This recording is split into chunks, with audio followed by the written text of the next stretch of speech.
Here's everything. Now for your hosts, Gary and Chris.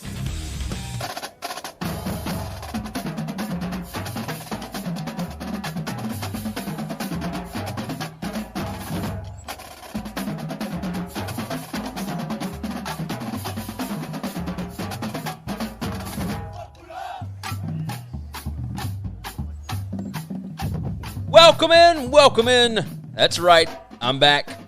I have survived the trip into the wilderness, and life has continued without me, I see. Chris, you did a fine job this week. This is When He Cures Everything, by the way. I'm Gary.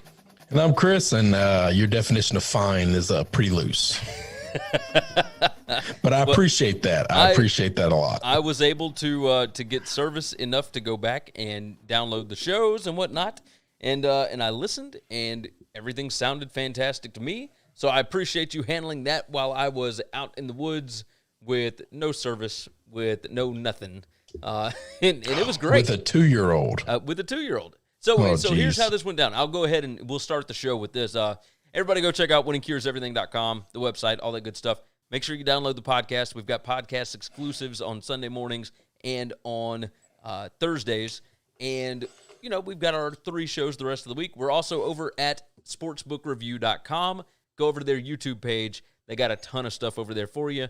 And we do the college football content over there. So sbrpicks.com/NCAAF. That is where you want to go. McKinnon said, "Happy Friday, boys. Got my honey-do list done early to crack a few beers with you. Cheers." Cheers, indeed. I wish I had one. I will have one here in just a little bit. I have to go pick up my dog. The back deck is calling me after this week. You got that right. SMU's already up 17-14 last I saw just a few minutes ago. But yeah, we're doing a late show because I was driving back into town. I talked to Chris. I said, hey, why don't we just do it a little bit later than typical? It's a Friday night. It's the weekend. What better way to start your weekend than hanging out with us, talking some football? Let me give you what exactly happened for our trip. And so we went to Oak Mountain State Park. That is just outside of Birmingham, Alabama, right?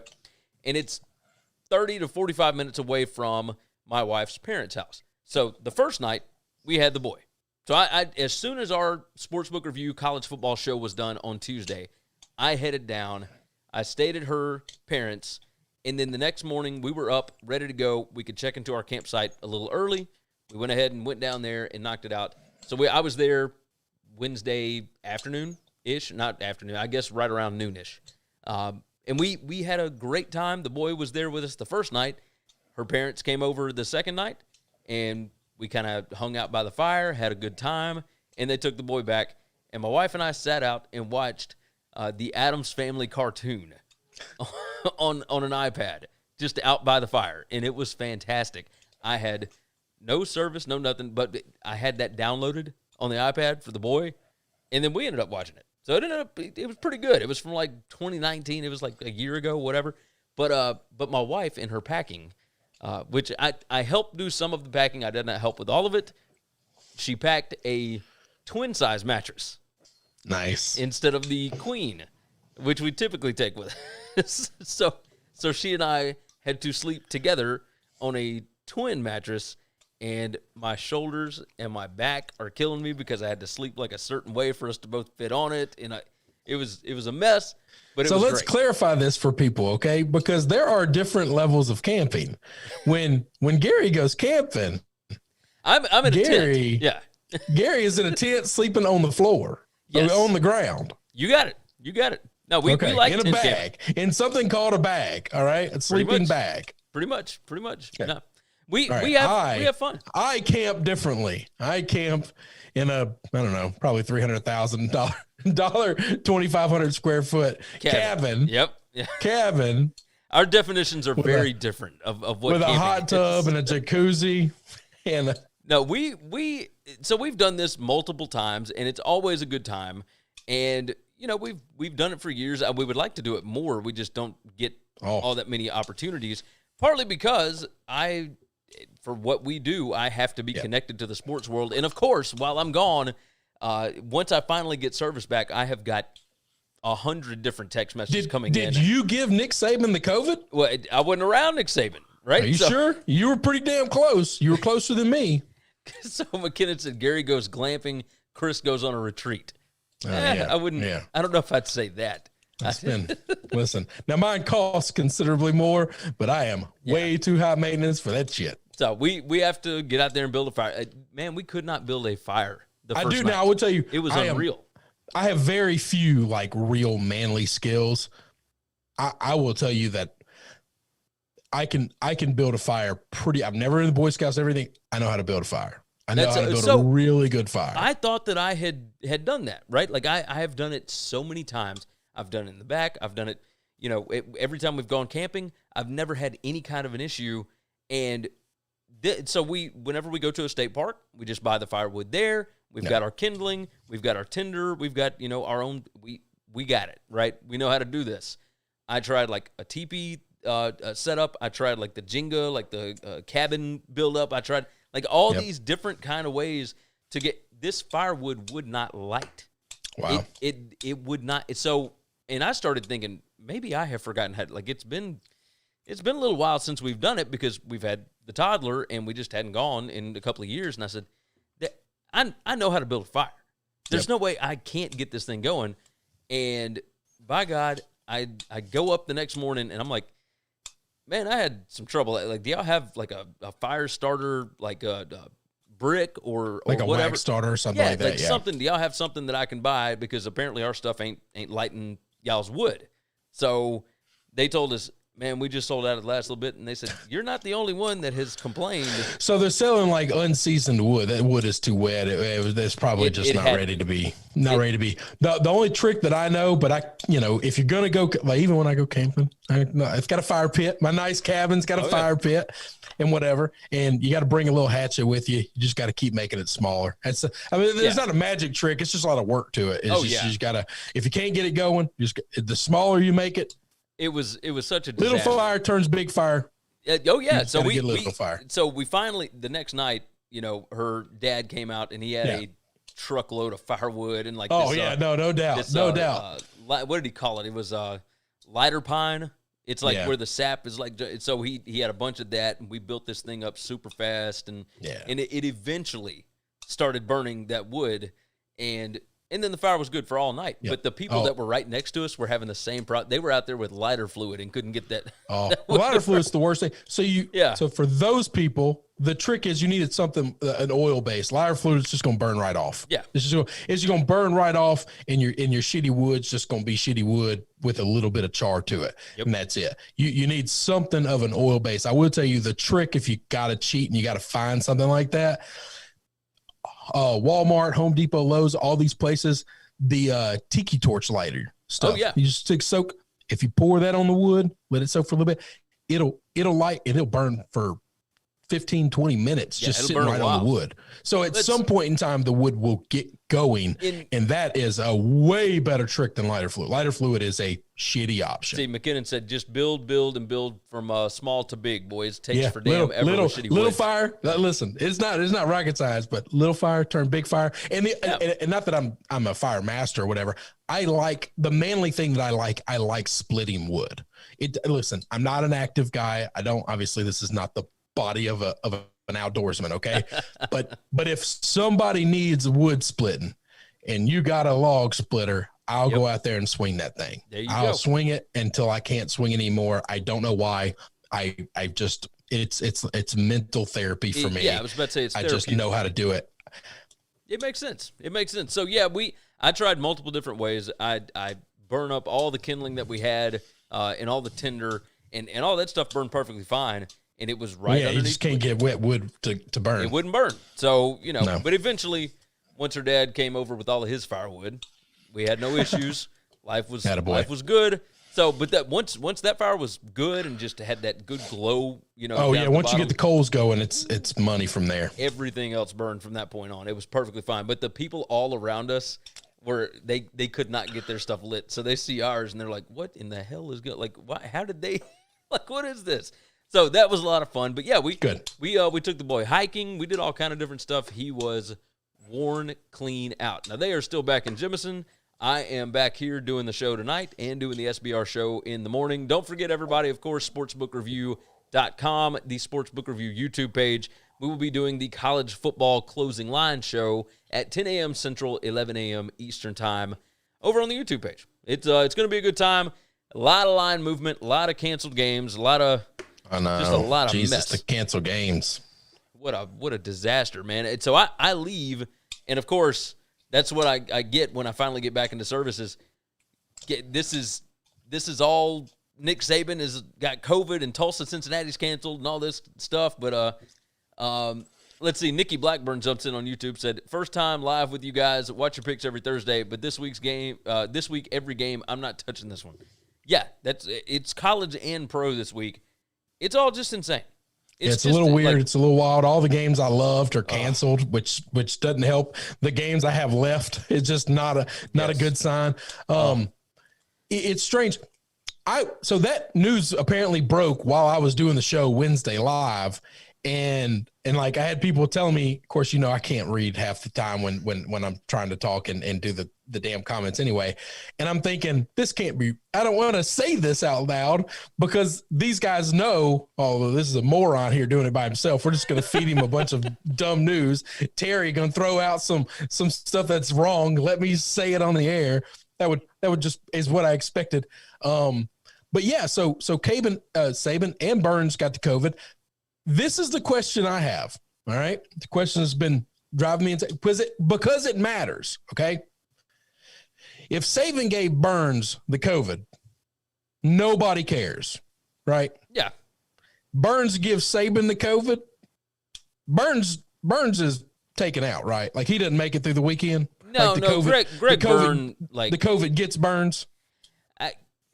No, I don't think so because Greg Byrne has done a really good job of being AD there. If he's the one that gave Nick Saban the COVID, I don't care how good of a job he's done. Somebody in Tuscaloosa is going to make sure the COVID does its job.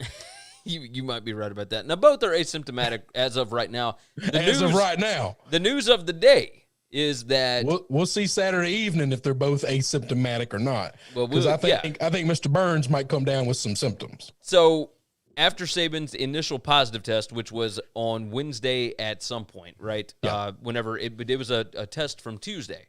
That's right. Test from Tuesday, showed up Wednesday. Then it shows up on Wednesday. Well, then he tests on Wednesday, and it's negative Thursday. And then he had another one on Thursday, tested negative again on today. So he took another one today. You have to have 3 negative tests 24 hours apart in order for them to allow him to return, basically. Yeah. So there is a chance that he could be back on the sideline on Saturday night, which is, of course there is. Of course, like, perfect, right? Like, of course, the one false positive would be Nick Saban. So everybody freaks out all week. That's the only news that anybody talks about. And then he shows up, and our boy TJ, he texted me today. He said, how great would it be if Saban shows up to, like, the Undertaker come-out music? Like I said, so perfect. Lane Kiffin shared out retweeted a tweet of Nick Saban or of Sting from back in the old WCW days, dropping down from the Raptors, like being airlifted in and helicoptered down in the middle of the game in a crucial situation. Just saying, I'm not leaving this to Sark. I can't believe he left it to Sark. By the way, I know that's probably the most qualified person, but who else would you I don't know. I wouldn't trust that guy to watch a peewee team. Would you leave it to the defensive coordinator after last week? Oh no, I don't know. I don't know. Hey, I'll say this. He's got Charlie Strong, he's got Mark Stoops, he's got he's got like 7 former coaches that all have coached at major Power 5 programs. He has got a ton of them. So, it's a wonder they don't win more. I mean, with all those resources. I'm looking at the Lane Kiffin stuff now, and he is absolutely hilarious. Lane Kiffin is the best. I know that Mike Leach hasn't been doing anything since he's losing, because when you're losing, it's just tough to put yourself out there all the time. I understand that. But Lane Kiffin and Mike Leach, being in Mississippi, they're the 2 best follows on Twitter in all of college football. Oh, yes, I agree with that. The fact that they're in our state just makes me so happy. I need Leach to get back to winning so he can get back on Twitter and get back to making us all laugh, because that's what we all really want. We just want to laugh. And Lane Kiffin football right now is totally ancillary. We just want to laugh. But that's really what we do with the sport. You know, we try and talk smart about it, but truth be known, we just really want to have a good time. Like I just want to follow Lane on Twitter and watch him just make fun of Nick Saban. That's kind of Nick jokes from Lane is just the best thing in the world to me. Where are you watching the game tomorrow night? I have no plans. I mean, that's not true. That's not true. I do have plans. Plans? People have been invited over to our house, okay. So. Well, that sucks because I will be here.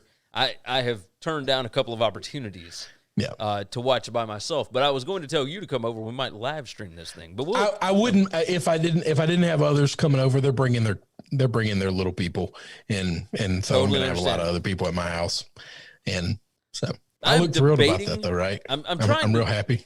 I can tell. I'm debating whether or not to live stream it tomorrow night, just me by myself discussing what's going on in the game. So I had a little bit of a conspiracy theory about Nick and the COVID. Okay. I had a feeling that Nick thought his team couldn't win this game, and he came down with the COVID so he could keep saying that one of his assistants has still never beat him. I doubt that. Now, it wouldn't put it past him, okay? You won't say that, but all the rest of us out in the ether all agree. If he thought his team didn't have a chance to win this football game, he'd absolutely do something like that. I mean, maybe, but I don't think he cares. He needs them to know daddy's still daddy. I mean, maybe. And if they lose and he's on that sideline, then he's no longer daddy. How much of a psychological advantage is it for Georgia to not have him on that sideline? A massive one. I think it is too. I already think that Kirby Smart is inferior to most of the coaches X and O's in a live game situation. Preparation wise, getting guys ready, he's obviously great at. Recruiting, he's unbelievable, almost unmatched at. But in games, X's and O's, nobody has cocked up more big time games than that guy right there. Nobody has. Does it? So the other side of this is, it probably helps from like Kirby from a psychological aspect. But the other side of it is, okay, does it also make him overthink things just a little too much again? Because no, because I think he can match wits with Sark. I don't think he's scared of Sark at all. I mean, maybe not. Like the one. Let me tell you what I also think. There's a little bit of a Ewing theory here. Is with Nick not there, do the players play a little better because they don't feel the pressure of Nick? That's the other side of this is they don't feel those eyes just penetrating them if they make a mistake. And so they're not afraid to make a mistake. Alabama's got a lot of senior leadership. So do the players all of a sudden rise up and they kind of play over their heads a little bit and because take over? Yeah. So there's here's the thing. At the end of the day, it's the SEC. Okay. And let me tell you what I know about the SEC. Nick Saban's going to be on that sideline. That's exactly what I was thinking. Nick Saban's going to be on that sideline, and they're going to see to it that Nick Saban's on that sideline. I don't care if he's got the COVID or not. No, you're they're going to come up with enough negative tests for him to be on that sideline. They said they've got to be 24 hours apart, but I'm wondering. Yeah, but they don't know who's spitting in that tube. That's kind of the point, right? I'm telling you. Nikki Blackburn on YouTube. Auburn and Bo Nix show up tomorrow. I think so. We're going to talk about this on the Closing Line show tomorrow. You got to catch us tomorrow. Yeah, do that. I'll go ahead and tell you this. I'm kind of leaning South Carolina, but we'll talk official tomorrow morning. I still got to dive into it a little bit. I've been out in the woods for 3 days. You should be clear of mind. Yeah, I'm clear of mind. Your soul should be right with God, and you should be ready to make all these decisions. It is, and I am. I need a couple of days like you, but I just need it without the. I don't want those other people around. Without the work and without the without the family. Yeah. I didn't want to say that. I didn't want to say that, but yeah, I can say they can be there for a part of it. But yeah. I need some. Just me and the Lord. Just. What all right, so the next topic that we wanted to hit on was boy Les Miles. He tested positive for COVID last week. He's got the COVID and he's still not going to travel. He's not traveling to West Virginia for the game. Now, the fact that Saban is in Tuscaloosa, that's one part of this, because if the game was in Athens, he'd have to take a private plane, a private whatever, that's right tough over. to get. I know that's tough to get. Not hard, but I'm trying to figure Kansas. I guess just doesn't care, or. Oh, I don't think it's they don't care. I don't know that. I wonder if Les actually had some issues. Now, he said he was asymptomatic, all this stuff. I think they're trying to stay positive with a lot of things. I don't know. I mean, is he older than Nick? I don't know that he's older than Nick. He's 3 years younger. He's 66. Yeah, he doesn't look as healthy as Nick, though. I know. The ages haven't been as good to him. And I don't know that he has any other medical issues, but the fact that he's been fighting it for over a week and is still not going to travel with the team, it's a little concerning. This is what he said. All right, his quote was, "After much consideration and several in-depth conversations with the medical team, our coaching staff, and the Kansas Athletics Administration, I have made the decision to not make the trip." Yeah. Now, that don't sound good, right? Like his 10-day quarantine ended this morning. Yeah. And he experienced, quote, only minor symptoms during that time. He said, there is too much still unknown about this virus for me to feel 100% confident that I will not transmit it to someone who comes into close contact with me on the team charter, hotel, or at the game Saturday. As we continue to work our way through the pandemic, nothing's more important. You know, all the cliche stuff. I know Les. I know Les pretty well. I knew he was going to have a positive spin on this. That's what he does. He's just a positive guy. Yeah. He always has a positive outlook on everything, and there's no doubt of that. The fact that he says he had minor symptoms makes me worry. You know, those symptoms were probably not as much. This is reading into things. I couldn't see him. He could have been deadly sick, and he's going to walk out there and say, I had minor symptoms. Yeah. And that's the difference between the two right now is that one was asymptomatic and the other one had symptoms. Yeah. He's describing them as minor, but there's no way on earth he's going to walk out there and say, this was awful and I felt like death for the last week. Yeah. He's just not going to do that. McKinnon jumped in, by the way, said, Chris, the word for that kind of trip is a hunting trip. I don't think that's you. Oh, me? Yeah. I don't kill things, McKinnon. Spiders, maybe. I'm not a violent individual. I'm not worried about spider. I mean, I'll step on a spider. I'm not a pacifist completely, yeah. but like, no, I mean, now if I saw a snake, which is why I stay in big, nice places, because they don't have snakes. Yep.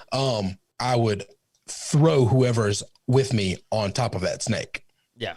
That makes sense. It's the only benefit of being big is I would grab them and throw them on top of the snake and hide the hell out of there. So yeah, the difference between Saban and Miles is that Saban has had negative tests the last 2 days since. That's right. And Miles legitimately had it. His was not a false positive. Yep. And you know, and we'll see what happens. It comes across as being overly cautious, but we also don't know what this ride was like this past week. Well, they have not said anything about a negative test for him. Miles. That's right. So, we don't know that he's had a negative test, which I would think by now it would have all the science show. But I mean, I say all the science. Hell, there's not enough science out there to know what in the hell we're even really dealing with. So. Yeah. Hey, McKinnon, he corrected himself. He said golfing trip. Yeah, golfing trip is more like it. Go stay in a nice cabin. Go find a nice, a little golf course and slap a ball around. Yeah, get the sticks out. Like that wouldn't be so bad. Wouldn't be so bad. Sure. So, I'm good with anywhere that I can just go and sit and drink a couple of beers and not have to really do a whole lot of physical exertion. Right? Like I don't need to worry about all that. I just want to be able to get out, clear my head. Somewhere that I can't get service on my phone, I'm good with that. That's the best thing is be able to escape the phone. You got it. You have got it. Of course, then when I get back, of course, there's all this news, all these games have been postponed and everything else, and I'm fighting to catch up immediately. I literally got here 20 minutes before Chris and I logged into the Zoom call, and then we went live like 10 minutes after that. So it's just...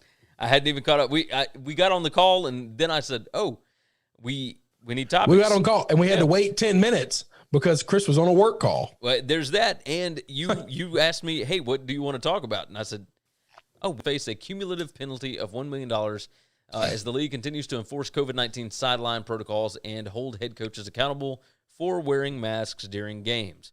Sankey acknowledged some teams have done well in complying with sideline protocols, He compared the overall response to a report card marked needs improvement. Multiple SEC schools have already violated. The first offense is $100,000, followed by $200,000, $300,000, $400,000 for a fourth violation. Sankey said he is focused on head coaching compliance, but declined to say which schools have already been fined and how much. There was a report that Missouri and Florida, I believe, both had issues earlier in the week that they were both going to be in trouble. So, what do you think the talking to was to Jeremy Pruitt about his mask? Oh my God, I can't even imagine. Just, hey, your ears are not in danger. But his ears were protected if they are in danger. His ears were very warm in Athens. I will say that. I don't understand. Like, some of these guys are just buffoons. But I've been beating this horse forever that these guys are not geniuses.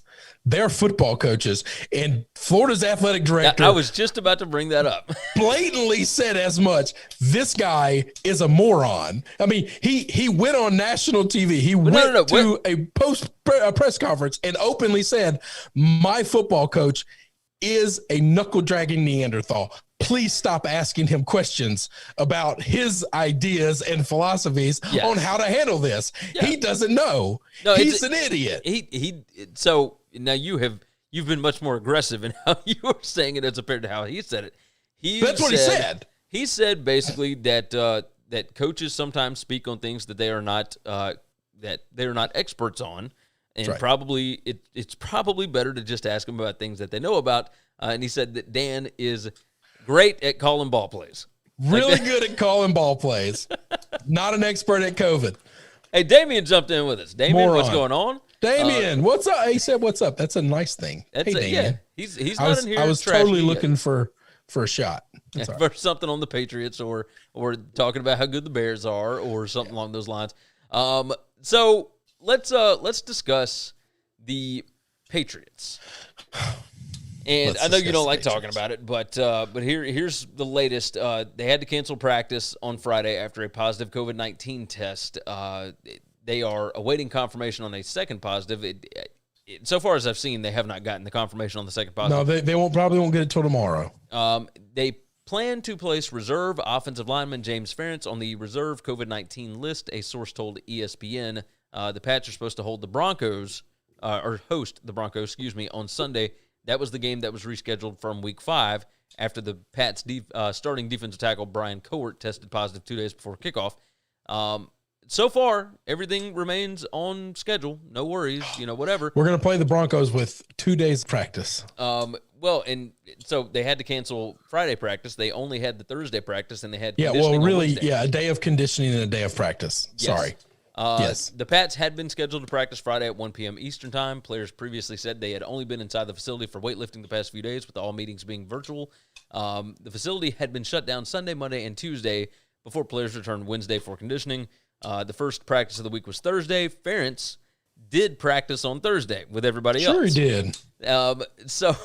However, on Wednesday, when the Patriots submitted a projected injury report if they had practiced, they listed Ferentz as someone who would not have participated for non-injury reasons.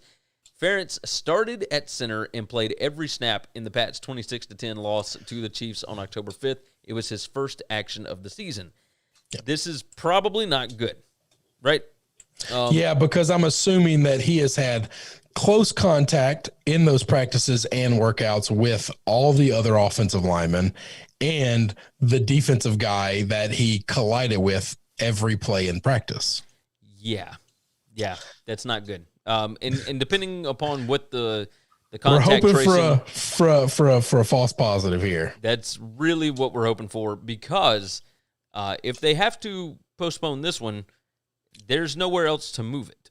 We're out of moving abilities. Well, because they've already used both of their bye weeks, and they have already rearranged games based on this stuff before. Like, I am amazed that it's the Pats that have been having problems with this, right? Like, I know Tennessee had issues, and I know the Falcons, and the Colts even had some positives. I don't think this thing picks and chooses people. I just think this is a random thing, and if you haven't gotten it yet, at some point in time, and maybe this is the worst way to look at it, but it's just a numbers game. I mean, we're all just holding off. At some point in time, we're just all going to get it. I mean, maybe I shouldn't look at it that way, but I feel like I'm just delaying the inevitable. If everybody for the Pats, or not everybody, but if the Pats had one on like Tuesday, it would have set up a little bit better. But the fact that it is on Friday, is rough. Yeah, because then you don't have as much time to be able to figure out, okay, are these false positives or not? And if so, who has he been around?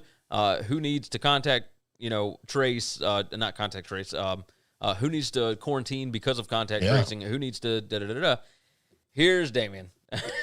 This is the reason why I said, and I still believe this sport should not be happening. And now that the NFL is allowing these stadiums to open up for fans, it's going to cause bigger hell.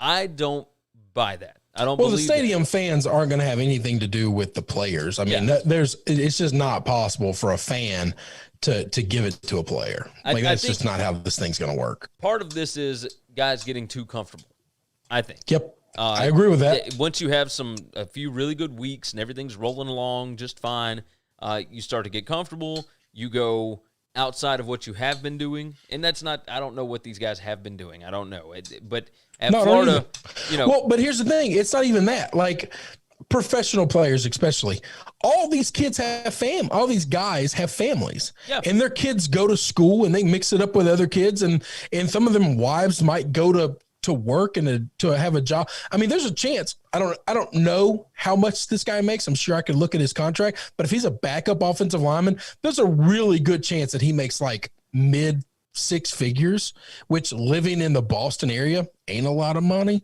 And so there's a chance his wife works. Like he could be doing everything right, but the other people in his life are still out in the ethos functioning the best they can as well.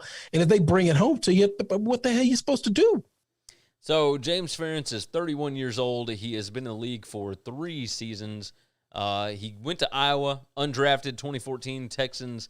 Is he related to Kurt? I don't think so. What are the chances that he's got the same last name, man? It's got to be, right? Like, there's nothing about it, though. Yearly cash, he makes $727,000. That's pretty good living. I don't think your lady has to work, but yeah, it's ain't the greatest living in the world. Let's see, James Ferentz. Let's see, he as far as his.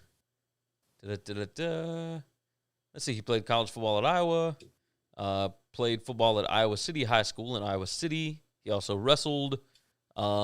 This guy has to be related to Kirk. There it is. James Ferentz is the son of Mary and Kirk Ferentz, the Iowa Hawkeyes head coach. He has 4 siblings. There's no way on earth he lives in Iowa, has been around Iowa his whole life, and not related to the other Ferentzes that run that program. I mean, you're right. Like looking at the as soon as you said he went to Iowa, I was like, oh, he's gotta be related, right? That's what it sounds like. Okay, good gracious. All right, so yeah, that's his son. Interesting. Okay, so the Braves, 1 Game 4, they are up 3-1 on the Dodgers. Looks like the Braves probably headed to the World Series, I guess we could say. Yeah, we've got 2 closeout games going on right now. Is the Braves game on right now? No, I'm sorry. We got tonight. I meant to say tonight. We have 2 closeout games. The Rays could put away the Astros. They're not right now. Currently, it's 4-1 Astros. And the Braves Dodgers is in like an late. hour. It's the 8:00 game, which is an hour away. That's not bad. Not too far away. That is not too shabby. We here in the South, proper part of the world, are pulling for the Braves. Yes, we are. Astros, of course, are down 3-2 in the series. They're down 3-2, but they are up 4-1 right now. No team has ever come back from a 3-0 except for my Red Sox. Yep. And I'm guessing we're hoping to keep it that way. Oh, no. Not we. I know that you want. I like the Astros, okay? I like them, and I don't blame them for cheating because I believe that everybody in the whole league, well, not everybody, I believe 90% of the 30 MLB teams were all doing something. You might be right. And this is why I don't call when you get caught cheating in college sports. Like I don't call it cheating. I don't blame them. Everybody is doing it. You just got caught. Okay. You got it. I just don't crush certain teams for getting caught doing it. I believe certain teams get caught because other teams have a lot of pull and influence and don't like getting beat by those teams, but neither here nor there. I just think that, if we're all breaking rules, I don't like breaking rules, but if everybody's doing it and you're not, then what are we even doing? Why are we trying to compete? No, I mean, it makes sense. Tulane is up 24-17 on SMU. Oh, Tulane with 11 minutes left in the third quarter. So they're gonna hurt one of my few picks. Yeah, that's not good. I need a comeback. So we gotta. Damon said, "Damn it, the Patriots cheat every time they make the Super Bowl, so why not?" Oh God, of course they do, Damien. Why don't we close it on that? Sure. That note. All right, look. Tomorrow morning at 10 a.m. Central, 11 a.m. Eastern Time, we will be live on the Sportsbook Review YouTube page. Go over there and check it out, our college football closing line show. Make sure that you jump in there, that you are subscribed to the channel so you will be notified when we go live. It's going to be a good time. We've got a lot of games to talk about. We got to figure out exactly what games are still being played, all that kind of mess. I've got quite a bit of research to do this evening because some of these lines have gone ballistic since I left on Tuesday. I'm trying to figure out how much of that is line movement and how much of that is COVID stuff that you and I don't have the answer to, because that's one thing that sucks about college. These teams don't have to report. Yeah. It's not public knowledge. I got a feeling that these sports books have people in all of these schools, these college letting towns. them know who's playing and who's not, but we're not privy to that information, and it'd sure be nice if we were. Now, you got that right. I did get a tweet from somebody that told me that I might want to be careful with my East Carolina pick because it looks like they have got some COVID issues. They got some COVID issues, and it looks like the quarterback that I am just in love with might be out of this game. So, we'll see. It's real. Like, we already thought it was gambling anyway this year. You got it. And now it seems like, we're just playing Russian roulette. Oh, you're just guessing. Yep, it's a coin flip. McKinnon jumped in, by the way. Similarly to in the military, stealing something is called tactically acquiring it. Those colleges and teams are just providing a competitive advantage. So, attaboy, McKinnon. I appreciate that. That's 100% what it is. All right. So with that said, go and make sure that you are subscribed to the podcast. We appreciate you guys. We have not put up the Wednesday show yet. I will knock that out here momentarily. We have not. Because the dummy was running the show. I will get it knocked out. No Thank worries you, Gary. So, and we'll get this one posted as well. No big deal. That way the NFL picks are out there. Everything's good to go. No worries. So life will continue as normal from here on, at least for the rest of this season, because my vacationing days are done for the rest of the college football season. We got the Big Ten back next week. All sorts of big-time stuff that we will be discussing. So head over to winningcureseverything.com. Head over to sportsbookreview.com. Check all that good stuff out. Make sure you subscribe everywhere you need to subscribe. And over on Apple Podcasts, leave a nice 5-star written review. We would appreciate that. Chris, is there anything else that we need to hit? That's it, brother. That is it. All right, we hope all of you have a wonderful evening. For now, take care of yourself, take care of each other, and we will see you on the Sportsbook Review YouTube page tomorrow morning. Thanks for checking out Winning Cures Everything. If you want to keep up with us, hit subscribe on YouTube or your favorite podcast app. Visit the website at winningcureseverything.com, or you can like us on Facebook or follow us at Winning Cures, at Gary WCE, or at Chris B. Giannini on Twitter. Share out the show, leave a